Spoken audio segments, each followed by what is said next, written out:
I've got some troubling news about England's royal family. There were not many people who understood just how broad his interests were and how supportive he was of an astonishingly wide range. Prince Philip's death in 2021 seemed like the end of an era, but what he left behind would tear the royal family apart.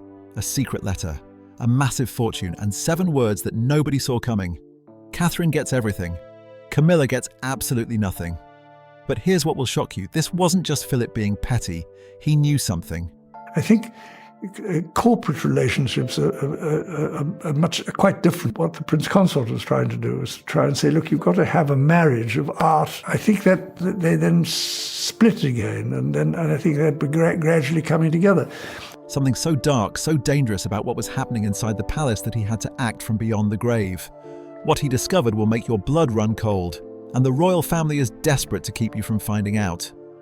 Among the various documents, legal papers, and personal correspondence that Philip had left behind, archivists discovered a sealed letter marked with his distinctive personal seal. The envelope bore a handwritten instruction that specified it should only be opened after his passing and in the presence of specific witnesses, including the keeper of the Privy Seal and a blood heir of the royal line. This wasn't unusual in itself.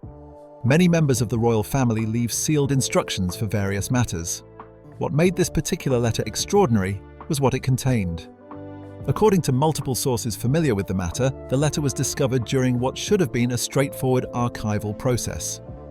These sources, who spoke on condition of anonymity due to the sensitive nature of royal affairs, described the moment the seal was broken as unexpectedly tense. Present in the room were senior palace officials, legal advisors, and representatives from the royal household. The usual formality of such proceedings was reportedly replaced by what one person described as an uncomfortable silence as the contents were revealed. The letter addressed the distribution of Prince Philip's personal fortune. Unlike assets held by the crown or the sovereign estate, Philip had accumulated wealth independently over his decades of service. This included various investments, trust funds, and accounts that were entirely separate from the official royal finances. The Duke's personal wealth, built up over 70 years, was substantial. Estimates from those familiar with royal finances suggest it ran into tens of millions of pounds. What caught everyone off guard was Philip's explicit directive about who should have access to these funds. The letter named Catherine, Princess of Wales, as the designated steward of his personal fortune. More significantly, it specifically stated that Camilla, who at that time held the title of Queen Consort, was not to have access. The language used in the letter left little room for interpretation or legal maneuvering. Philip had been clear and deliberate in his choice. Those present during the initial reading reportedly struggled to process what they were hearing. This wasn't simply a matter of Philip showing preference for one family member over another. The decision to explicitly exclude Camilla while naming Catherine represented something far more significant within the complex dynamics of the royal family. One palace aide, speaking anonymously to journalists months later, described the atmosphere in the room as extremely uncomfortable. Another source suggested that the implications of what Philip had written became immediately apparent to everyone present. The natural question that arose was whether the document was authentic. Could this have been a forgery, or perhaps something taken out of context? Palace officials immediately set about verifying every aspect of the letter. Handwriting experts were consulted. The paper, ink, and seal were all examined. Legal teams reviewed the witnesses and the circumstances under which the letter had been sealed. Every test and verification process came back with the same conclusion. The letter was genuine, properly witnessed, and legally binding. It was unmistakably Prince Philip's handwriting, and the signature matched perfectly with other authenticated documents from the same period. The phrasing Philip used in the letter has been the subject of considerable analysis. According to sources who have seen the full text, he wrote about Catherine's dedication to royal duty and her understanding of what service to the crown truly meant.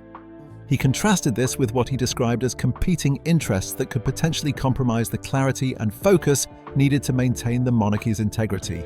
While he didn't name Camilla directly in these passages, the context made his meaning clear to anyone reading the document. What makes this situation even more complex is what apparently happened before Philip's death. Information that emerged later, reportedly from diary entries kept by one of Queen Elizabeth's former ladies-in-waiting, suggested that the late Queen had been shown the sealed letter while Philip was still alive. According to these accounts, Elizabeth read the contents weeks before her husband passed away. The source of this information claimed that the Queen wept after reading it but told no one else what she had learned. She apparently carried this knowledge in silence for the remainder of Philip's life and throughout her own remaining time as monarch. This raises difficult questions about what Queen Elizabeth knew and when she knew it. Did she approve of Philip's decision? Did she try to talk him out of it?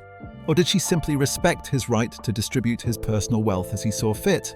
Royal historians have noted that the Queen was known for her ability to separate her personal feelings from her duties as monarch. If she disagreed with Philip's choice, she may have nonetheless felt it wasn't her place to interfere with his final wishes regarding his own estate. The existence of the letter wasn't widely known even within palace circles. According to insiders, King Charles, who was then Prince of Wales, apparently had no knowledge of it before Philip's death. Prince William similarly seems to have been unaware. Even senior members of the Shire royal household were kept in the dark. Philip had orchestrated this with a level of secrecy that suggested he knew exactly how explosive the contents would be once revealed. After the letter's authenticity was confirmed, palace officials faced a difficult decision. There were reportedly discussions about whether the document needed to be made public or could be quietly managed within the family. Some officials advocated for discretion, suggesting that publicizing the letter would only create unnecessary conflict and media attention. However, the keeper of the Privy Seal apparently insisted that Philip's directive be properly logged and honoured according to established protocols. This decision meant that the letter could not simply be filed away and forgotten. The legal implications were significant. Unlike matters of crown property or state assets, Philip's personal fortune fell outside the usual channels of royal inheritance. The letter had been properly witnessed and sealed according to legal requirements. Barring any successful legal challenge, which seemed unlikely given the thoroughness of Philip's preparations, his wishes would have to be honoured. Catherine would indeed have access to the fortune, and Camilla would not. Word of the letter's existence eventually began to leak beyond the immediate circle of officials who had been present at its opening. As more people became aware of what Philip had written, the potential implications for the royal family became a topic of intense private discussion. This wasn't just about money or property. It represented a clear statement from one of the most respected figures in modern royal history about where he believed the monarchy's future should rest. To understand why Prince Philip would take such a definitive stand in his final written directive, it helps to look at what he observed during the last years of his life. Philip officially retired from public duties in 2017 at the age of 96, but his retirement from the public eye didn't mean he stopped paying attention to what was happening within the royal family. According to people who worked closely with him during this period, he remained deeply engaged with palace affairs and increasingly concerned about the direction things were taking. During these final years, Philip witnessed what several sources have described as two competing visions for the future of the monarchy. On one side stood Prince William and Catherine, who appeared to embody a more traditional approach centered on duty, restraint, and steady service without drama or controversy. On the other side were Prince Charles and Camilla, representing what some saw as necessary modernization and others viewed as potentially destabilizing change. The tension between these two approaches, while never openly discussed in public, was apparently a source of significant concern for Philip. People who spoke with Philip during this time said he wasn't opposed to change itself. He had, after all, spent 7 decades helping to modernize certain aspects of the monarchy. What worried him was something more fundamental. He feared that having 2 distinct centers of influence and 2 different philosophies about what the monarchy should be could create confusion about the institution's core identity and purpose. A monarchy, he apparently believed, needed to speak with one clear voice and project a unified sense of purpose. Philip's concerns about Camilla's growing influence have been documented by several palace insiders who observed interactions during this period. It's important to note that Philip himself had wielded considerable behind-the-scenes influence throughout his marriage to Queen Elizabeth. He understood how power worked within the palace and how unofficial influence could sometimes matter more than official titles. What seemed to trouble him about Camilla's role wasn't that she had influence, but rather the nature of that influence and where it appeared to be directing Charles's priorities. According to a former staff member who worked at Windsor during Philip's final year, the Duke expressed concern that the monarchy was becoming too focused on personal image and individual personalities rather than on the institution itself. He reportedly worried that decisions were increasingly being made with an eye toward how they would affect specific people's public standing, rather than what would best serve the crown's long-term stability. This represented a shift that Philip found deeply unsettling. At the same time, Philip's opinion of Catherine was apparently growing more positive with each passing year. Multiple sources have noted that he came to respect her approach to royal duty. Catherine had entered the royal family as an outsider, much like Philip himself had decades earlier. She faced intense media scrutiny and public pressure from the moment her relationship with William became serious. Yet according to those who observed her, she handled it all with a level of composure and discipline that impressed the older members of the family. One member of the household staff recalled Philip referring to Catherine's ability to remain calm and focused despite constant public attention. While others in the family sometimes seemed eager for media coverage or frustrated when they didn't receive enough attention, Catherine appeared content to simply do her work without seeking the spotlight. To Philip, who had spent much of his own royal career deliberately staying in the background, this quality was particularly valuable. Philip also apparently appreciated that Catherine didn't try to rush into high-profile causes or make bold statements early in her royal career. Instead, she took time to learn, observe, and understand the complexities of royal life before taking on more prominent roles. This patient, methodical approach aligned with Philip's own views about how royal duties should be approached. Several people close to the Duke have suggested that he saw in Catherine someone who understood that being royal wasn't about personal fulfillment or public acclaim, but about service to something larger than oneself. During his final months, Philip reportedly had conversations with senior advisors about his concerns for the monarchy's future. These weren't casual chats, but serious discussions about structural vulnerabilities he perceived in the succession. With Charles approaching the throne after the longest wait of any heir in British history, Philip worried about whether the public would fully accept him as king, particularly given the ongoing questions about Camilla's role and position. The issue wasn't simply about Charles's capabilities or readiness to be monarch. According to sources familiar with these conversations, Philip's concerns centered on public trust and institutional legitimacy. Opinion polls consistently showed that while Charles had gained respect over the years, public sentiment about Camilla remained mixed at best. Philip apparently feared that this divided public opinion could translate into broader skepticism about the monarchy itself once Charles took the throne. These weren't abstract or theoretical concerns for Philip. He had lived through the 20th century and watched monarchies fall across Europe. He understood that public support wasn't something the royal family could take for granted. Institutions that seemed permanent and unshakable could collapse surprisingly quickly if they lost the confidence of the people they were meant to serve. The letter he left behind can be understood, at least in part, as an attempt to address these vulnerabilities before they became critical problems. When Catherine was eventually summoned to receive Philip's letter, she apparently had no idea what to expect. Palace sources suggest she thought it would be a routine matter, perhaps involving one of the many charitable patronages or protocols that required attention. Instead, she found herself facing a document that would fundamentally alter her position within the royal family. The meeting took place at Windsor, in a room filled with historical significance. The letter was presented to Catherine by senior officials who explained its contents and legal standing. According to people briefed on what happened, Catherine's initial reaction was one of stillness rather than shock. She didn't become emotional or overwhelmed. Instead, she simply absorbed what she was being told, asking clarifying questions and trying to understand the full implications of what Philip had done. What struck those present was that Catherine seemed to immediately grasp that this wasn't really about money or inheritance. The financial aspect was significant, certainly, but the deeper meaning was about trust, responsibility, and Philip's vision for the monarchy's future.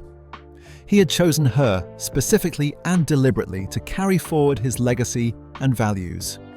That choice came with an enormous weight of responsibility and expectation. Catherine reportedly asked for time to consider everything before making any decisions about how to proceed. She took the letter with her and spent considerable time reviewing it in private.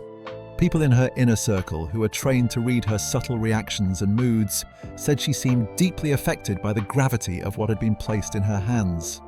This wasn't a gift or an honor in any simple sense. It was a challenge and a test of whether she was truly the person Philip believed her to be. Prince William's reaction to the letter was reportedly more complicated and conflicted. He found himself in an impossible position, caught between loyalty to his father, who had just become king, and loyalty to his wife, who had been thrust into a situation she never asked for. According to palace aides, William became noticeably tense in the days following the letter's revelation. He was observed pacing, appearing distracted during meetings, and showing signs of stress that those who worked with him regularly found unusual. The difficulty for William was that he could see both sides of the situation clearly. He understood his father's position and the awkwardness of having Philip's letter effectively challenge Camilla's standing within the family. At the same time, he recognized that his grandfather hadn't acted capriciously or maliciously.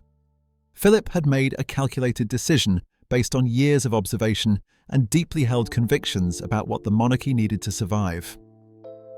Seeking guidance, Catherine reportedly reached out to Princess Anne. Anne had a unique perspective as Philip's daughter and as someone known for her no-nonsense approach to royal duty, according to rumours that circulated within palace circles. The two women met privately at Sandringham, away from staff and official scrutiny.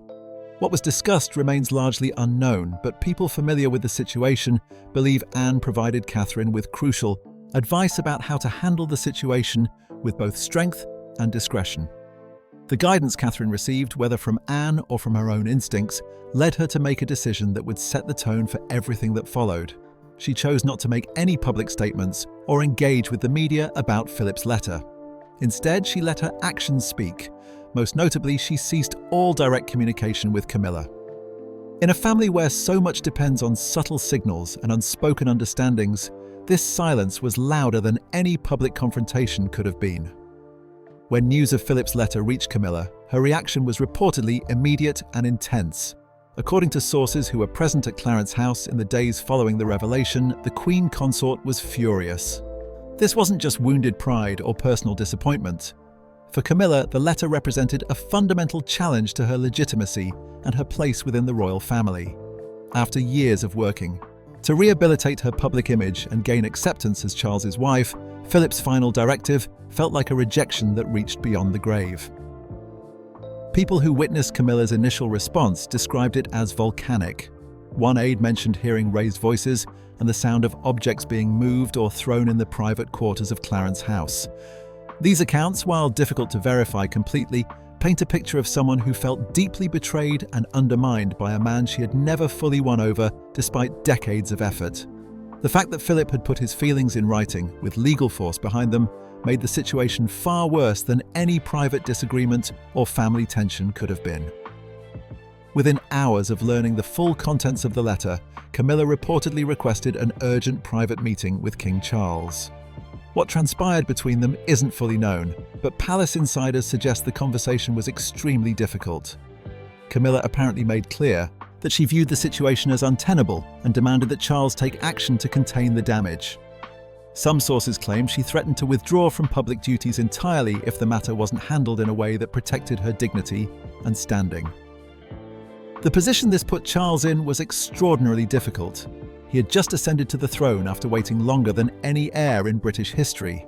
His reign was still new, and he was trying to establish his authority and vision for the monarchy.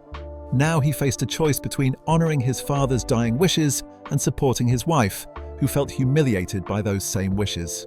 There was no good option, no way to satisfy everyone involved. Camilla didn't limit herself to emotional reactions.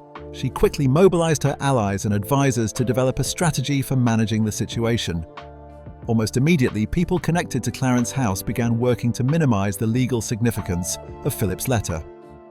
Carefully worded, statements were drafted suggesting that the document represented personal sentiments rather than binding legal directives. The goal was to create the impression that Philip had written many notes and letters in his final months, and this particular one was perhaps being given more weight than it deserved. Selected journalists who had good relationships with Camilla's press team began receiving background briefings that downplayed the letter's importance. These briefings emphasized that estate matters are complex, that personal notes don't always carry legal force, and that the situation was being portrayed more dramatically than it actually was. The strategy was clear. If the letter's legal standing could be questioned or confused in the public mind, its impact could be reduced. However, these efforts ran into a significant problem. The letter wasn't just a handwritten note that Philip had dashed off in a moment of emotion. It had been properly witnessed, legally sealed, and officially logged into the royal archives. Multiple lawyers and palace officials had verified its authenticity and legal standing. There was simply no credible way to dismiss it as informal or non-binding. The facts were too well documented, and too many people knew the truth. When the attempt to undermine the letter's validity failed, Camilla shifted tactics. She began working to shore up her position among the most powerful figures and institutions within the palace structure. One of her key moves was to engage more deeply with a group known informally as the Protocol Clarion, an advisory circle that specializes in constitutional precedents and royal procedures. This group held significant influence over how royal decisions were interpreted and implemented. At a private strategy session held at Highgrove, Camilla reportedly called for a complete review of all shared royal patronages where Catherine held any kind of influence or authority. The stated reason was to ensure proper coordination and efficiency, but those familiar with the meeting understood the real purpose.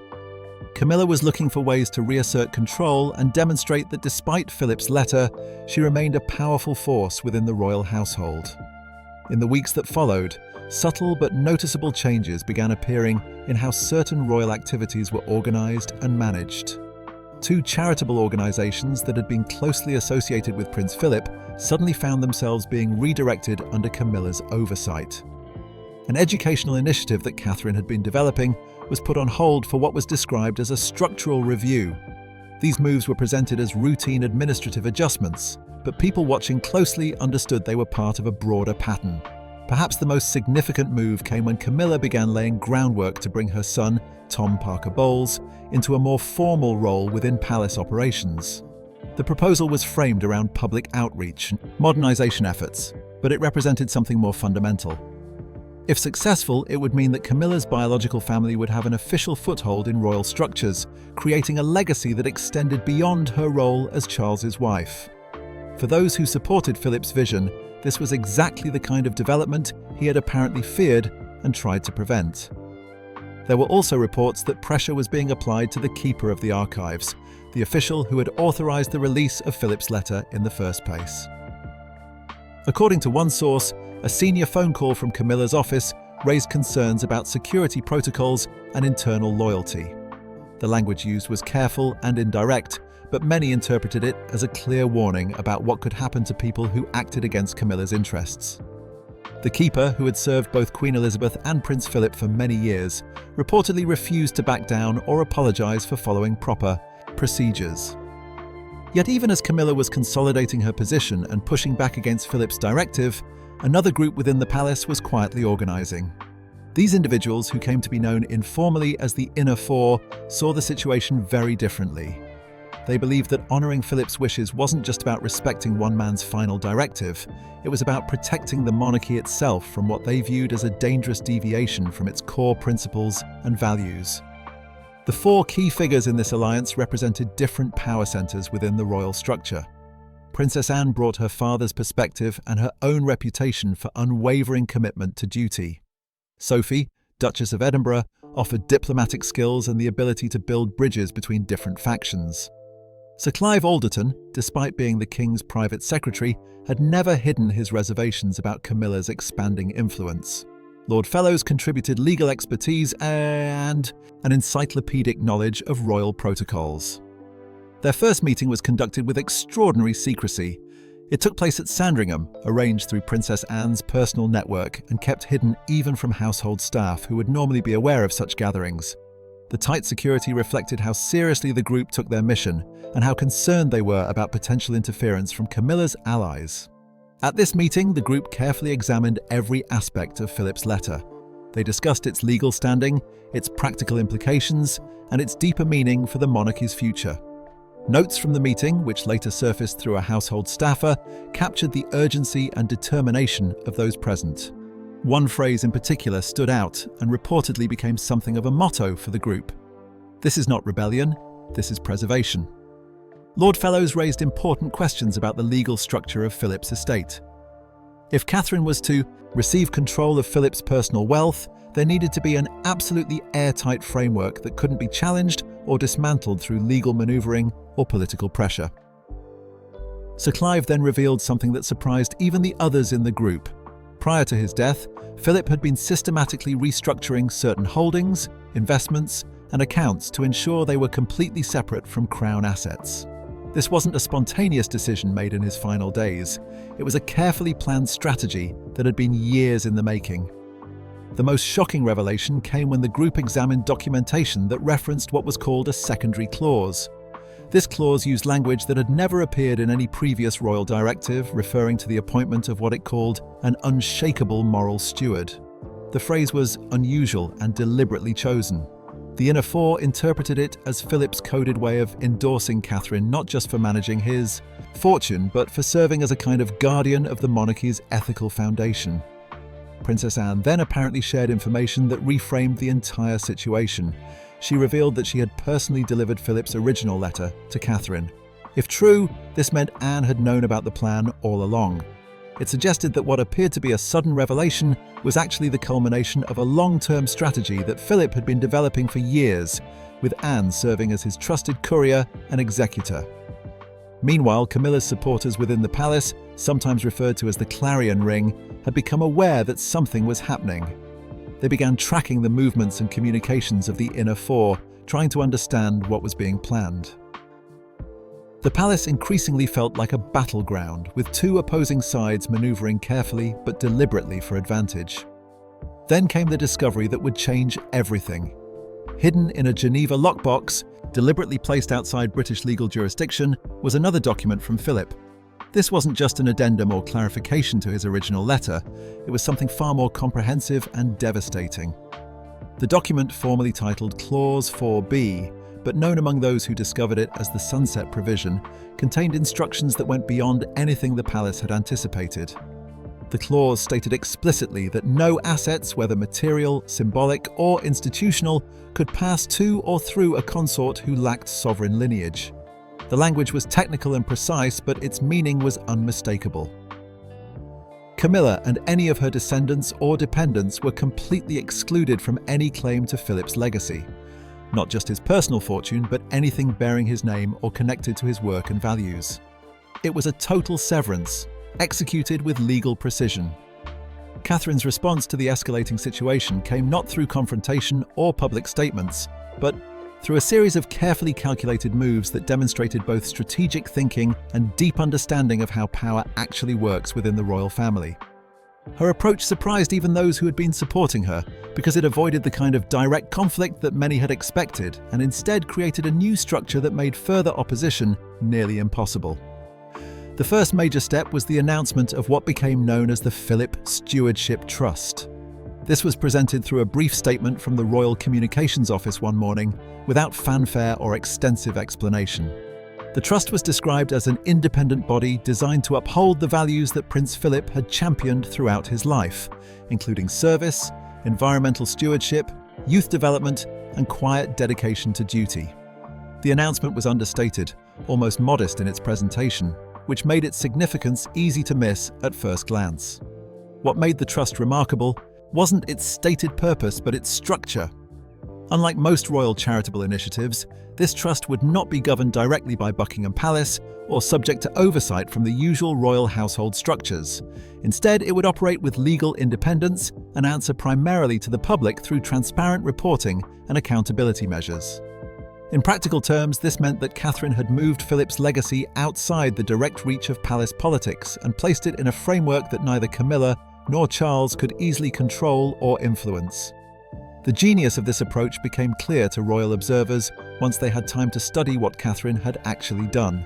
She hadn't claimed Philip's fortune for her personal use or enrichment. She hadn't made herself the public face of his legacy in a way that would invite accusations of self-promotion. Instead, she had created an institutional structure that honored Philip's wishes while denying anyone else the ability to redirect or diminish what he had built. It was a defensive move disguised as a constructive initiative. Catherine also appointed a carefully selected group of trustees to oversee the trust's operations. These were individuals known for their independence, integrity, and commitment to the kinds of causes Philip had supported. Importantly, none of them were closely tied to either Camilla's circle or the traditional palace establishment. The trustees answered to the trust's charter and to public accountability, not to royal personalities or political considerations within the family. This structure effectively insulated Philip's legacy from the kind of interference that had been attempted in the weeks following the letter's discovery. Beyond the financial and organisational aspects, Catherine made another move that carried enormous symbolic weight. She began reallocating several of Prince Philip's most important patronages and affiliations. His military connections, environmental baths, projects and the famous Duke of Edinburgh Awards programme were all redirected toward younger members of the royal family, particularly those of the next generation.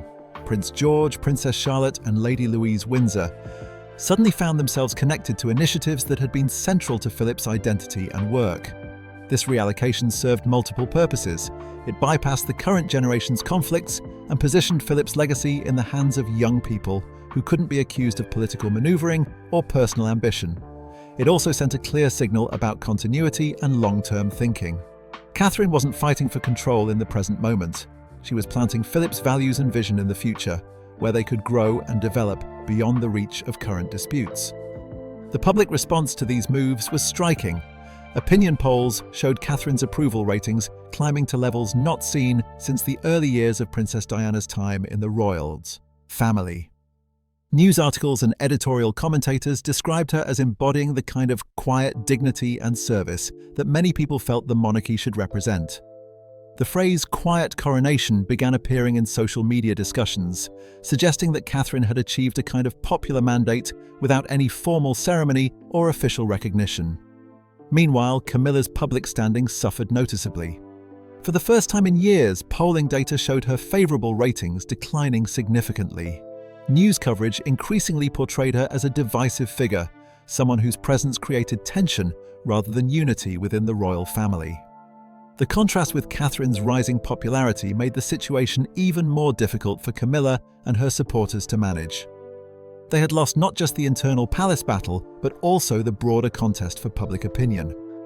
At a crucial moment in this evolving narrative, something happened that seemed to crystallize public sentiment in a way that no official statement or press strategy could have achieved. During what appeared to be a routine public engagement in Wales, young Prince George was filmed speaking with schoolchildren and members of the public. A reporter, perhaps trying to get a light-hearted quote, asked him what he wanted to be when he grew up. George's response was unexpected and remarkably mature for a 12-year-old. He paused, glanced briefly at his mother Catherine, who was standing nearby, and then said simply that he would do what his great-grandfather had asked him to do, and that he would take care of it. The comment was cryptic and open to interpretation, but given everything that had been happening within the royal family, the connection to Philip's letter and legacy seemed obvious to anyone paying attention. The moment was captured on video and spread rapidly across social media platforms. Within hours, it had been shared millions of times, with people offering various interpretations of what George had meant and whether his words had been spontaneous or carefully prepared. Royal press officers immediately tried to downplay the significance, suggesting it was just a child's innocent remark about family history. However, many observers felt there was something more deliberate happening. Sources close to Catherine later suggested that she had indeed been gradually introducing George to Philip's life and values, though not through formal lessons or stern lectures. Instead, she had been using storytelling, carefully selected books and documents, and conversations with people who had known Philip well. The goal wasn't to burden a young boy with adult responsibilities, but to help him understand the difference between merely holding a title and actually earning the respect that comes with dedicated service. There were also persistent rumours about a private tutor who had been engaged specifically to work with George on matters of royal history, constitutional principles, and political philosophy. This tutor, according to these reports, had been chosen for his deep knowledge of how monarchies function and evolve over time. The implication was that George was being prepared not just to be king someday, but to be the kind of king who understood why certain values and principles matter more than personal preferences or short-term political considerations. Perhaps the most intriguing rumour to emerge during this period concerned Philip's personal archives. These were the private journals, letters and correspondence that Philip had accumulated over his 7 decades as consort. Many people had assumed these materials had been either destroyed, as Philip himself had requested for some of his papers, or absorbed into the official royal collection, where they would be controlled by palace archivists and subject to restricted access. However, according to sources familiar with estate planning discussions, these archives might have been set aside and protected with the intention that they would eventually pass to Prince George. If true, this would mean that Philip's thoughts, observations and warnings about how monarchies survive and fail would be available as a kind of instruction manual for a future king. It would represent Philip's voice speaking directly to his great-grandson across the years, offering guidance based on unique experience and hard-won wisdom. As months passed following these dramatic events, an uneasy equilibrium settled over Buckingham Palace. Catherine continued performing her royal duties with the same steady grace that had earned Philip's respect in the first place. The Philip Stewardship Trust operated independently, funding causes and initiatives that reflected the Duke's values, completely insulated from palace politics or attempts at interference. The structure Catherine had created proved to be both legally sound and practically effective. Camilla still appeared at state functions and fulfilled her role as Queen Consort in official settings. To outside observers, the family presented a united front at ceremonial occasions and public events. However, those who watched closely noticed that the warmth and easy interaction that had gradually developed between Catherine and Camilla in earlier years never returned. They were professionally cordial, but personally distant. The silence between them spoke volumes to anyone familiar with how relationships within the royal family actually function. King Charles found himself in a position that satisfied no one completely. He maintained public neutrality on the disputes that had emerged from his father's letter, refusing to take sides openly or validate either perspective fully. Privately, according to palace insiders, the situation weighed heavily on him. He had worked his entire life to reach the throne and now found his early reign overshadowed by conflicts he couldn't resolve without alienating someone important to him personally or institutionally. Prince Philip's letter had accomplished exactly what perhaps he had always intended. It forced questions into the open that the royal family would have preferred to avoid. It created a clear dividing line that made it impossible to pretend everyone agreed on the monarchy's future direction. Most significantly, it placed responsibility for that future not in the hands of politicians, protocols, or palace bureaucrats, but in the hands of one person who had demonstrated the qualities Philip believed were essential for the crown's survival. The full impact of what Philip set in motion may not be clear for years or even decades. Whether his intervention will ultimately strengthen the monarchy or contribute to its challenges remains an open question. What seems certain is that he made choices that reflected deep conviction about what matters most for an institution that has survived for over 1,000 years through constant adaptation and occasional dramatic change.